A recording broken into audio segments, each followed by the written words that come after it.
As I stepped into the restaurant they chose to flaunt their success, I kept my secret close. Just 2 years ago, I was the failure of the family. But tonight, they'll unknowingly dine at my restaurant, and the truth will taste sweeter than any dessert on the menu. I was born into privilege, but not love. Growing up in the Harris household in San Francisco felt like living in a museum. Everything polished, nothing warm. My parents, both towering figures in law and corporate finance, ran the house like a courtroom. Conversations were arguments to be won. Emotions were weaknesses to be silenced. From the outside, we looked like perfection. Inside, it felt like being on trial every day. My name is Lena Harris. I'm 30 now. But the girl I used to be, the one sketching dress designs in the margins of economics textbooks, still lives inside me, still remembers every time someone told her that dreams like hers didn't belong in families like ours. Fashion, to my parents, was a hobby for idle girls who married into money, not a career. They scoffed when I showed them my sketchbook. "Cute," my mother said once, flipping through it like she was thumbing through a magazine at the dentist's office. My father didn't even look up from his laptop. "There are 2 kinds of people in the world," he told me, "those who build empires and those who play dress-up." They expected me to follow their path. So I did, at least at first. I enrolled at Berkeley, majoring in economics like a good Harris daughter should. I sat through lectures on markets and models, memorizing data I had no passion for. I was dying in slow motion, pretending to be someone I wasn't. By junior year, I snapped. I didn't stage a dramatic confrontation. I didn't scream or cry. I just stopped showing up, dropped out in silence, packed my things, and left behind the lie I had been living. I didn't tell them. I couldn't. I knew what would come next, and I was right. The money stopped. Overnight. No more allowance. No more apartment. I found myself living in a crumbling studio the size of a walk-in closet with cracked walls and no heat. In winter, I slept in 3 layers of clothes just to stop my fingers from going numb. I took whatever jobs I could find, sewing hems for dry cleaners, folding clothes in retail shops, steaming dresses I could never afford. By day, I was invisible, but by night, I came alive. I'd tape my sketches to the wall and work under a single desk lamp, turning scraps into dresses, shirts, jackets, anything I could imagine. I started selling pieces on Etsy, spending weekends at flea markets with a folding table and a rack of handmade clothes. No fancy branding. No marketing plan. Just me, my fabric, and a dream I refused to let die. Most days, nothing happened. I barely made enough to eat. But then, one afternoon, a girl bought a jacket and posted a photo on Instagram. The post went viral. Overnight, my inbox exploded. Orders poured in. A boutique investor from Los Angeles messaged me directly. She said she saw something in my work. Rawness, originality, hunger. We met. She believed in me. For the first time, someone outside myself said, "You can do this. Really do this." And that's when everything changed. I launched my first real collection, not under some made-up label, but under my own name, Lena Harris. It was terrifying, liberating, electric. My designs started showing up in independent boutiques, in online lookbooks, on influencers who tagged me with comments like, "Finally, fashion that feels like fire." I worked like hell. I still do. Every piece I create comes from that cold studio. Those nights I stitched until my hands cramped. Every seam is sewn with defiance. Every design, a rebellion. And now the same parents who once called my dream a joke watch me from a distance as my brand climbs, as my name appears in magazines they actually read. They haven't said much, But I know they see me. I'm no longer the family's disappointment, the lost daughter who walked away from a law degree to chase a silly idea. I'm the black sheep who built a fashion house from nothing, from grit, hunger, and scraps. They tried to raise an heir to an empire. Instead, they raised a storm. And I have no intention of slowing down.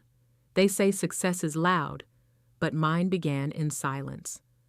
After that viral moment lit the match, I didn't celebrate. I didn't scream or post an announcement. I got back to work. The investor who found me wasn't some billionaire savior. She offered a modest loan, just enough to rent a small space and buy materials that weren't from the clearance bin. But what she really gave me was belief. In a world that had always told me no, she looked me in the eye and said, "Go build it." So I did. I called it Modera, a word I made up, a blend of modern and Dara, which in some languages means star. To me, it sounded like power with elegance. Just enough edge, just enough mystery. Modara wasn't just a store. It was a statement, a minimalist luxury concept space tucked inside a converted warehouse near Mission Street. Concrete floors, steel fixtures, clean white walls, and racks of the kind of clothes I used to dream about making when I was a teenager, hiding my sketches under my economics notes. Opening day, 5 people came. 2 of them were friends. 1 bought a scarf.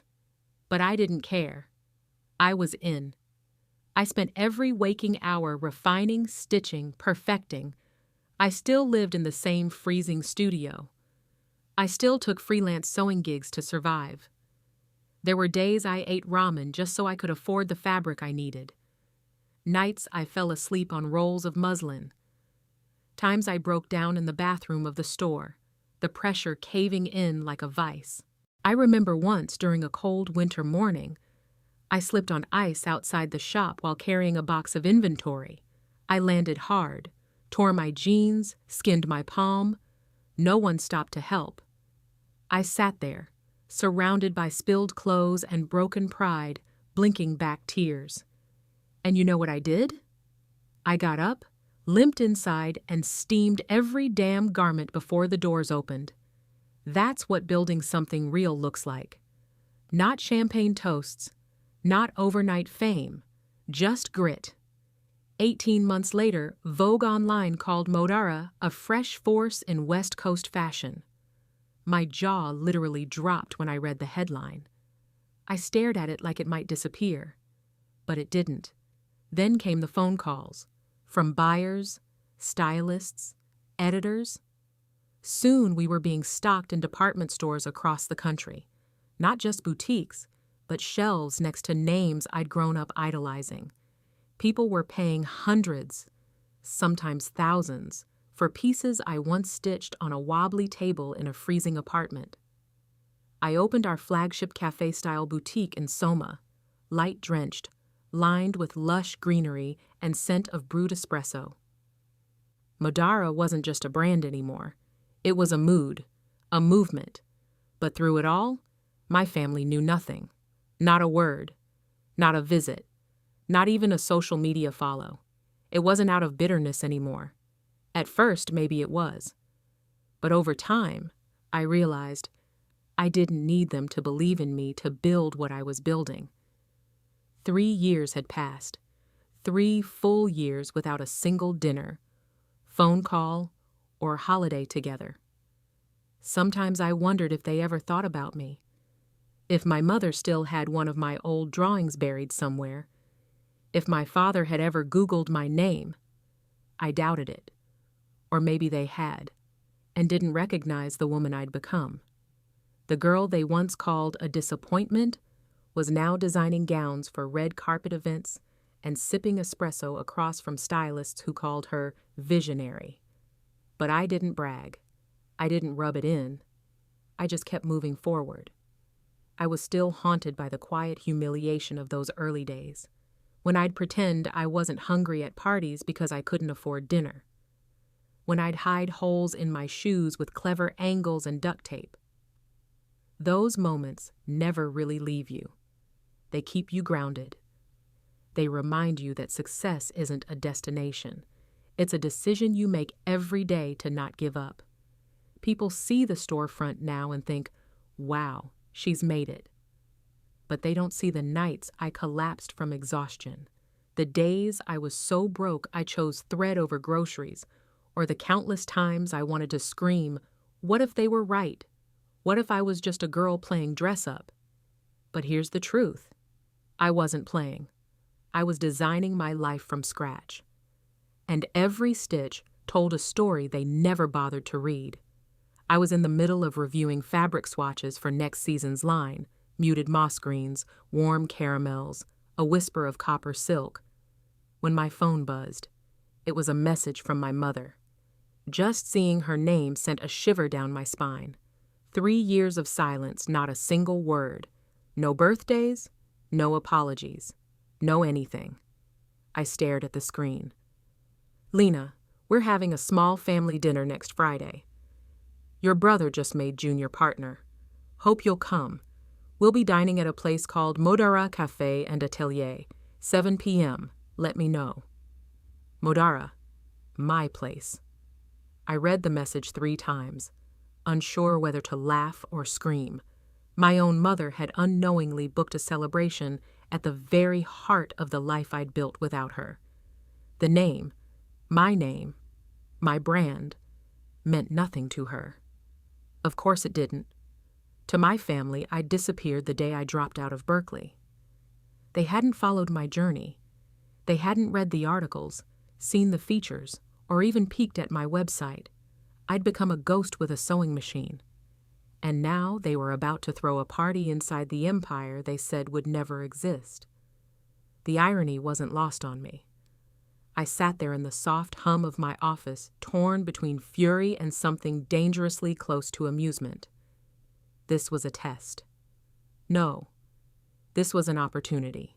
Not to show off, not to gloat, but to stand still in everything I had built and let them walk through it, blind. So I replied, I'll be there. No questions, no explanations. Just that. Friday came fast.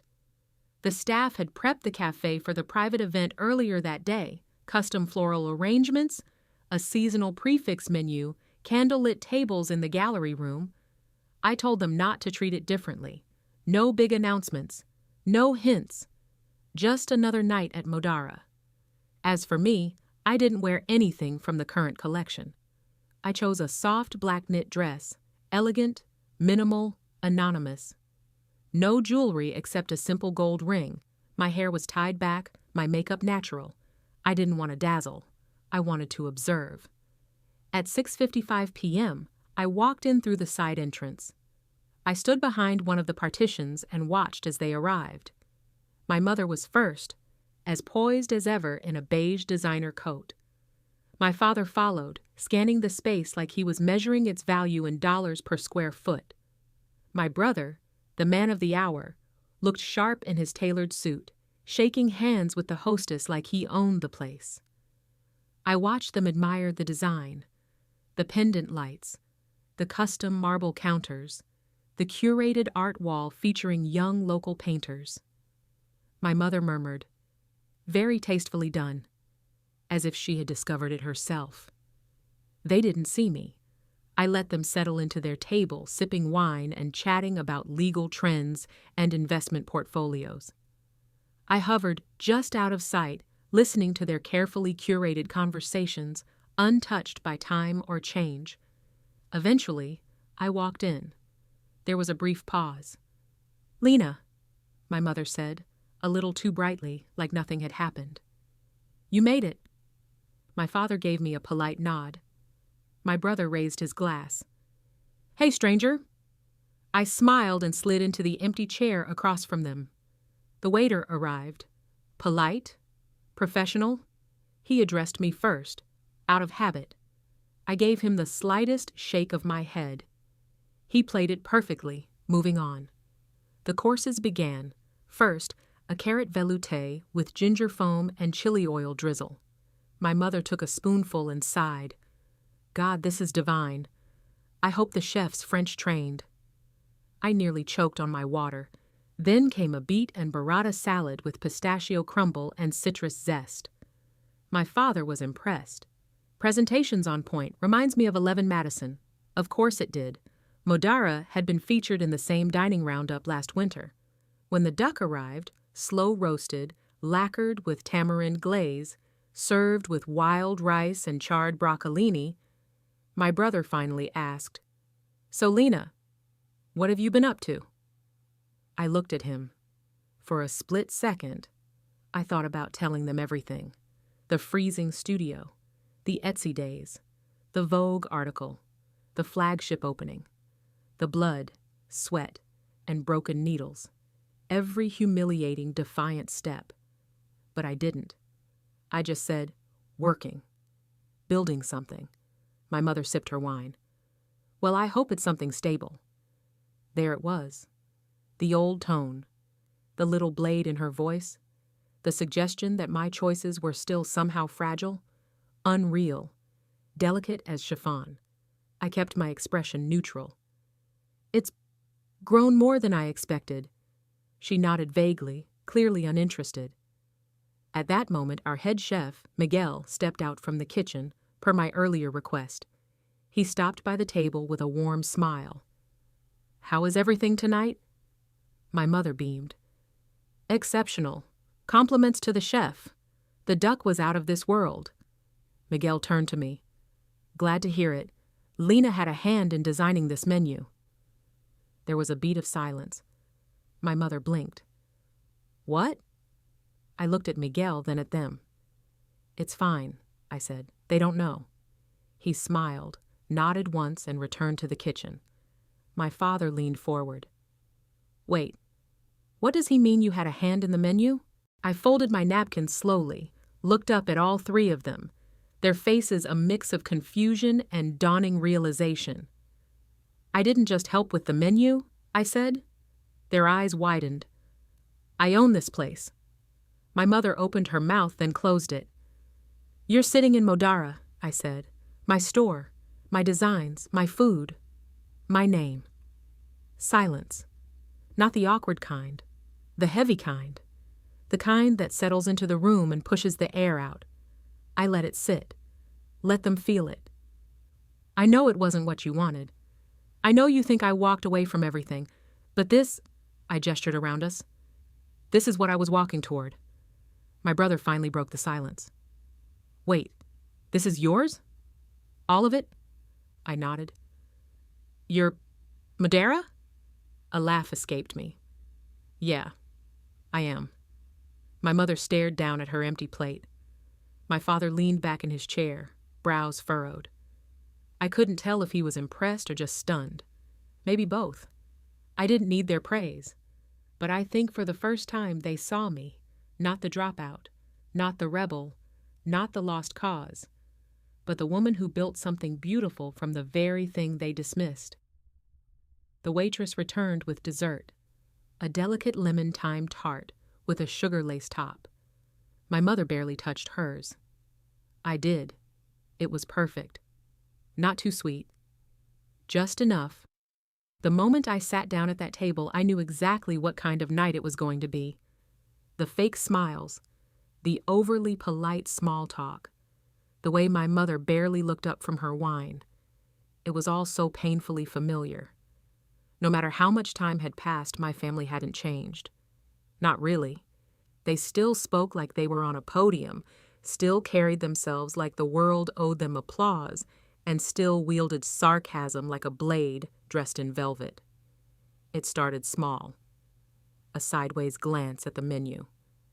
My father squinted, scoffing softly. $32 for a salad? He didn't whisper. Does it come with stock options? My brother chuckled, tapping his knife on his plate. What even is trout confit? Just call it fish. I stayed quiet, smiled lightly. Let it roll off. Then came the first dig. My aunt, who had shown up unexpectedly at the last minute, leaned toward me between courses with that tight-lipped smirk she always wore when she was about to say something cutting. "Are you still doing those little handmade clothes?" Little. Handmade. As if I were still peddling tote bags at a farmer's market. I forced a smile. "Yes, I am." She raised her brows. "Well, I guess it's a good side hustle." Before I could answer, my brother chimed in with a laugh. "Must be nice, honestly. No deadlines, no bosses, no real stress. Just waking up, sketching some dresses, calling it a day. No real stress." I wanted to laugh. I wanted to stand up and list every sleepless night, every supplier issue, every failed prototype, every week I paid my staff before I paid myself. But instead, I just nodded and took a sip of my water. Then came dessert. And with it, more commentary.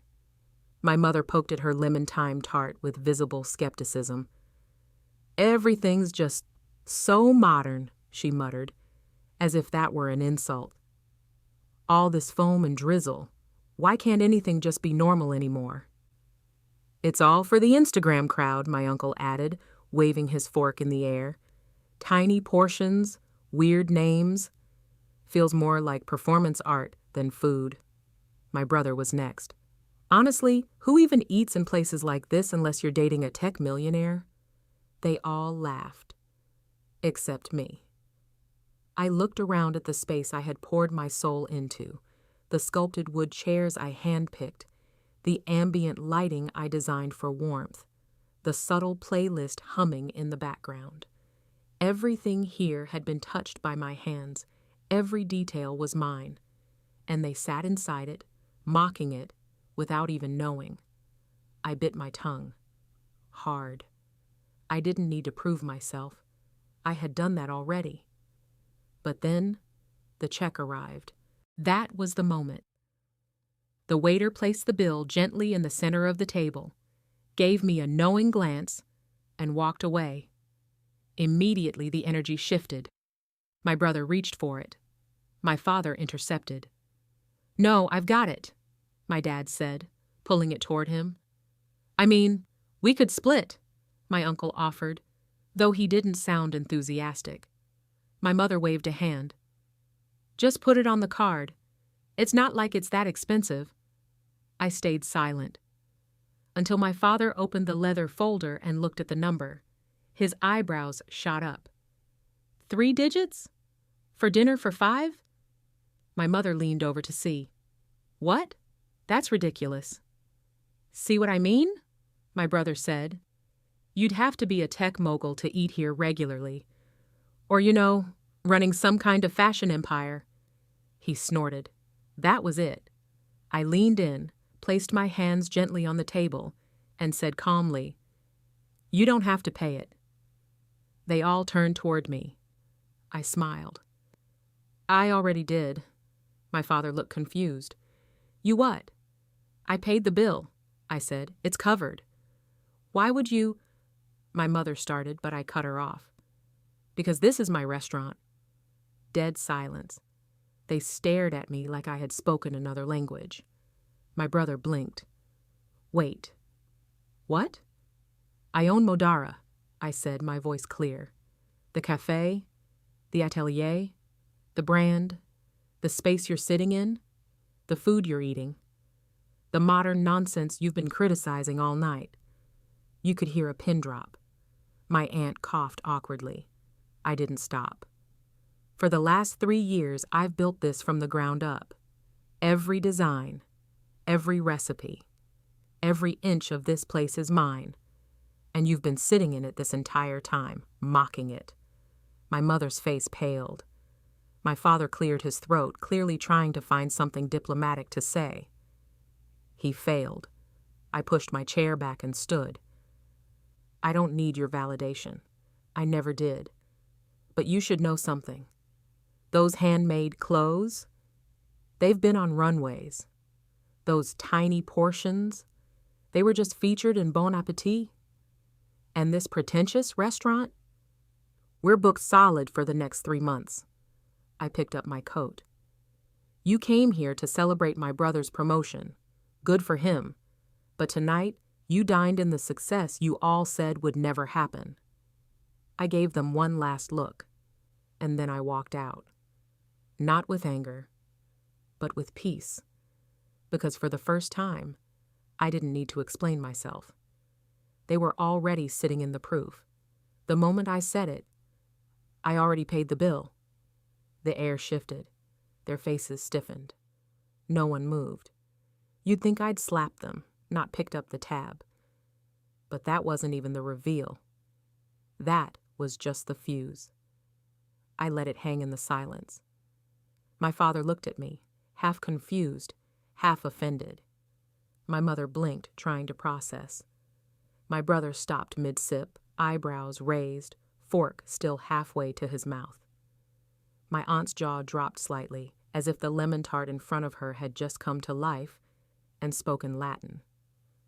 I was about to say more, something clear, clean, final, when footsteps approached. Soft, professional, deliberate. It was Mason, my floor manager. He hadn't been scheduled to work that night, but I asked him to come in, just in case. I had a feeling something would crack open before dessert. He stopped next to our table, gave me a respectful nod. "Miss Harris," he said with a warm smile, "welcome back. Your office upstairs is ready. Would you like me to close out the drinks for the table now or leave them open?" The table froze. Everything went still. You could hear the stem of a wine glass shift against the linen. My mother blinked. "Miss Harris?" Mason nodded again, still looking at me. "Yes, ma'am. Miss Lena Harris, owner and founder." He turned back to me. "Let me know if you'd like dessert sent to your office." And with that, he slipped away, leaving my family in absolute stunned silence. I smiled. Not a gloating smile, not a sharp, cutting one. Just calm, grounded, a little bit warm. I leaned back in my chair and let the truth settle around them like a fog lifting. "Actually," I said slowly, gently, "dinner's on me." My mother's eyes snapped to mine. "Welcome to Madeira," I added. Then I said it. "I own it." Silence. I could almost hear their brains scrambling to catch up, as if I'd pulled the floor out from under them and they were still in free fall, trying to land somewhere solid. My brother laughed, the sound short and unsure. "Wait, what?" I turned toward him, still composed. "You said earlier no one could afford to eat here unless they were dating a tech millionaire." I shrugged. "Well, or unless you built it yourself." I let that sit. My mother looked around the space, like she was seeing it for the first time. The gallery walls she had called overly conceptual. The handmade ceramic dishes she had mocked for being too precious. The menu she had dissected like a failed dissertation. I watched her eyes shift from surface to surface, her mind flipping through every insult she'd carelessly dropped like crumbs. "I thought you were doing Etsy," my aunt said, voice small. I nodded. I was. That was how I started. My father, ever the rational man, spoke next. "So you've, what? Expanded? Taken on investors?" "I have a partner," I said, "but it's my company. I designed the clothes. I curated the cafe. This entire space is mine. The brand, the concept, every piece." My brother leaned back, arms crossed, lips pursed like he was trying to process losing an argument he hadn't realized he was having. "Since when?" 3 years, I said. Madeira launched 18 months ago. Before that, I sold my work at flea markets, took sewing jobs, saved everything I had. No one spoke, so I kept going. Not to rub it in, but to be honest, for the first time in my life, with them. "I lived in a studio apartment with no heat," I said. "I worked retail during the day, sewed at night, ate instant noodles 5 days a week. I started from nothing. I built this with no backing, no support, no safety net, just belief and work. A lot of it." My mother's mouth opened slightly, then shut again. She looked like she was seeing me for the first time. Or maybe she was seeing herself and how wrong she had been. "I've been in Vogue," I said almost softly. "We've been featured in Forbes, Bon Appetit, and Architectural Digest. We're expanding next year." Still nothing. The table, so loud an hour ago, had become a silent shrine to their disbelief. Finally, my father cleared his throat. "You should have told us." That hit me. I stared at him. "Should I have?" He shifted. "We would have supported you." "You didn't," I said, not angry, just stating the obvious. "You supported the version of me you wanted, the one that went to Berkeley, the one who wore pencil skirts and chased hedge fund internships, not the one who sketched dresses and dreamed in silk." My mother flinched, almost imperceptibly. "And I get it," I said. "It didn't fit your world. It wasn't prestigious. It wasn't practical." I paused, glancing around the room. "But I didn't need your permission. I just needed space." And now? I had built my own. I stood slowly, picking up my coat from the back of the chair. "You're welcome to stay as long as you like," I said. "The drinks are on the house, so is dessert." My aunt looked sheepish.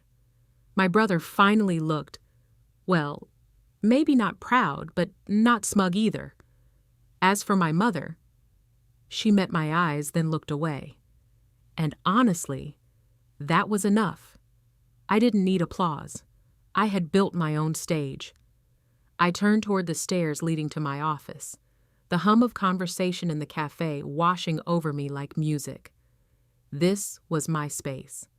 And for once, they weren't towering over me. They were sitting in the world I'd created, completely unaware until it was too late to pretend otherwise. That night, as I stood by the window upstairs looking down at the candlelit tables below, I didn't feel vindicated. I felt free. Not because they finally saw me, but because I no longer needed them to. For a long moment, none of them said a word.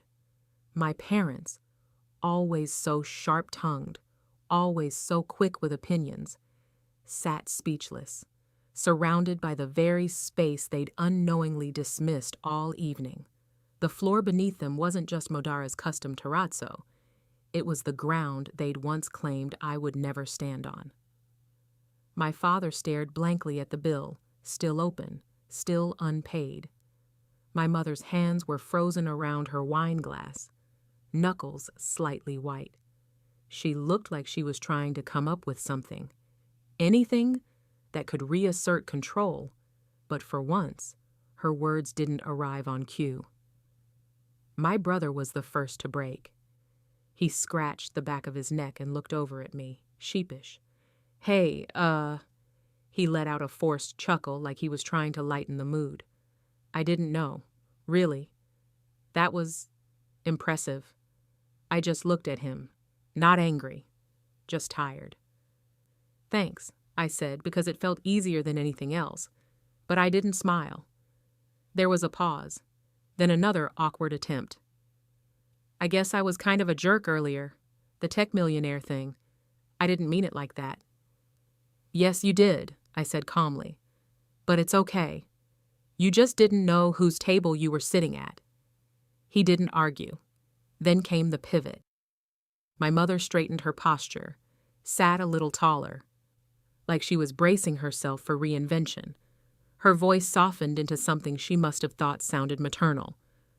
"Well," she said, "we always said you had great taste."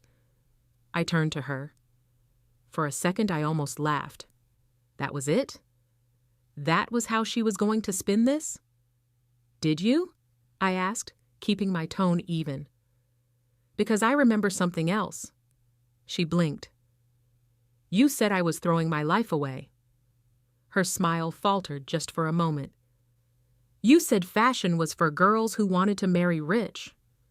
My father shifted uncomfortably in his seat. My aunt looked down into her empty dessert plate. No one rushed to defend her. Not this time. "You told me that dreams don't pay rent, that I was being reckless, selfish, embarrassing.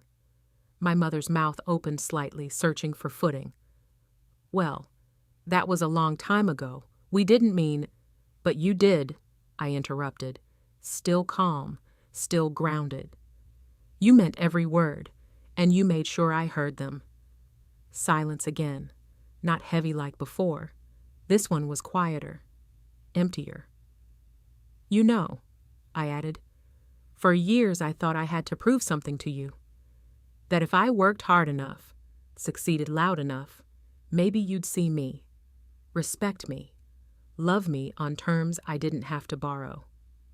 My voice didn't shake, not anymore. But tonight made something clear. They all looked at me. I don't need that from you. I stood up slowly, reaching for my phone on the table. I have a team upstairs. A marketing meeting that starts in 5 minutes. We're launching our fall campaign next week. Still, no one spoke. Enjoy the rest of your evening, I said, pushing in my chair. Drinks are on the house. I turned and walked away, not looking back.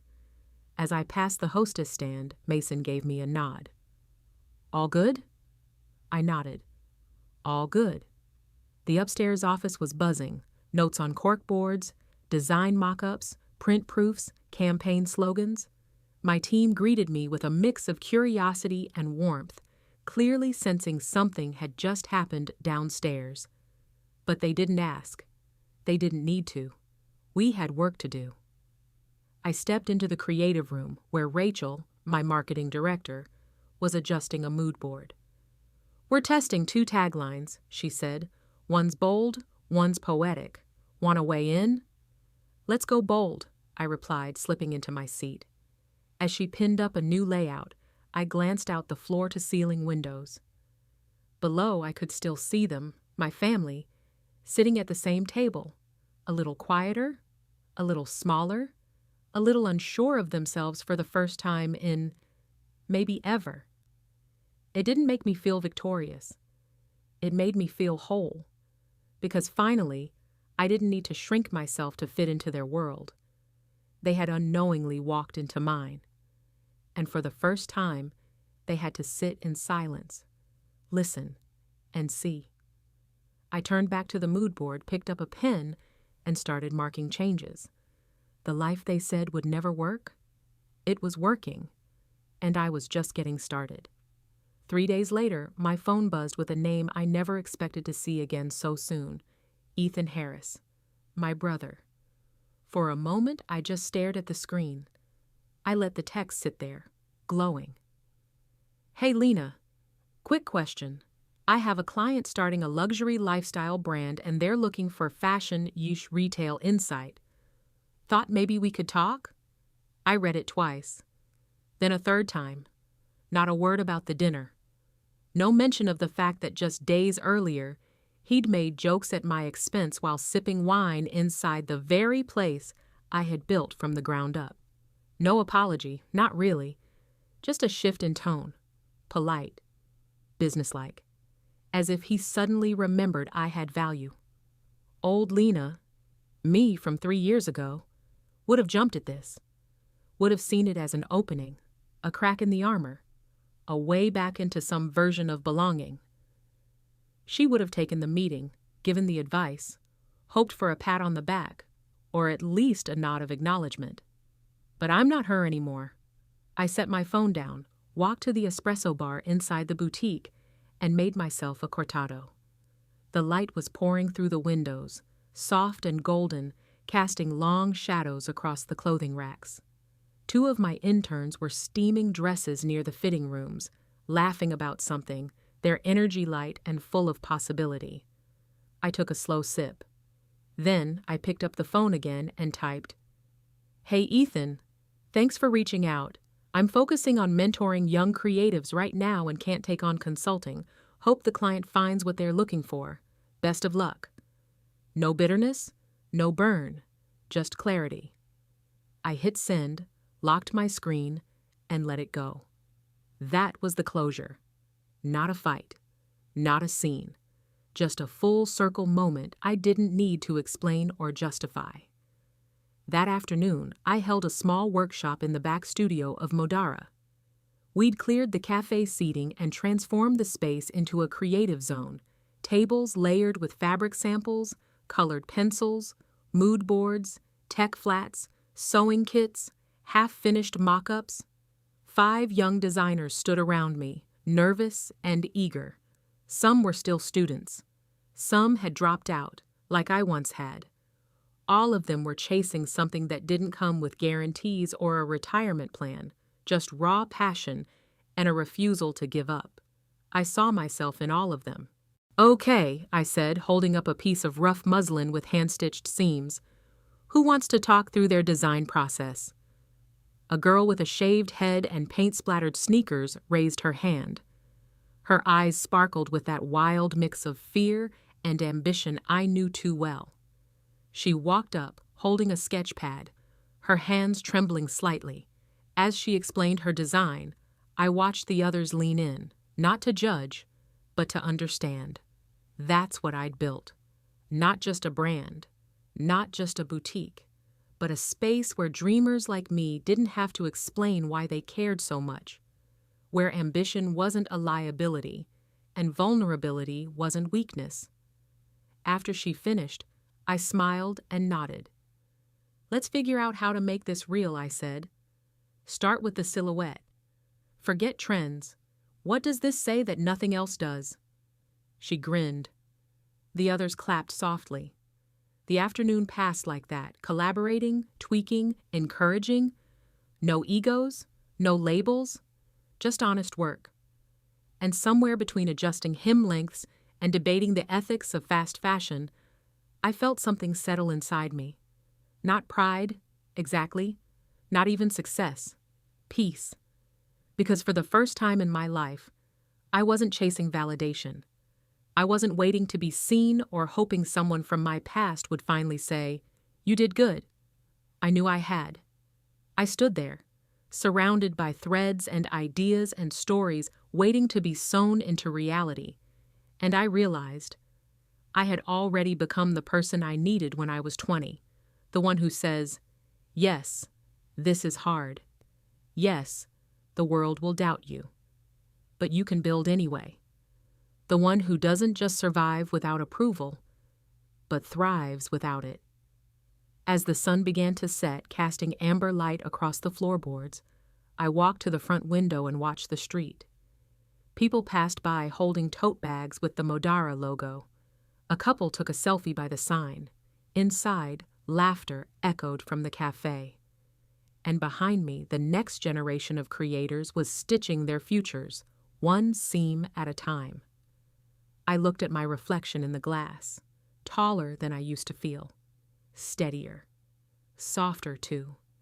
And in that moment, I thought about all the times I'd begged for approval, from professors, from friends, from my parents, from people who never really saw me, and how none of them mattered now. Because the truth was simple. The only approval I ever needed was mine.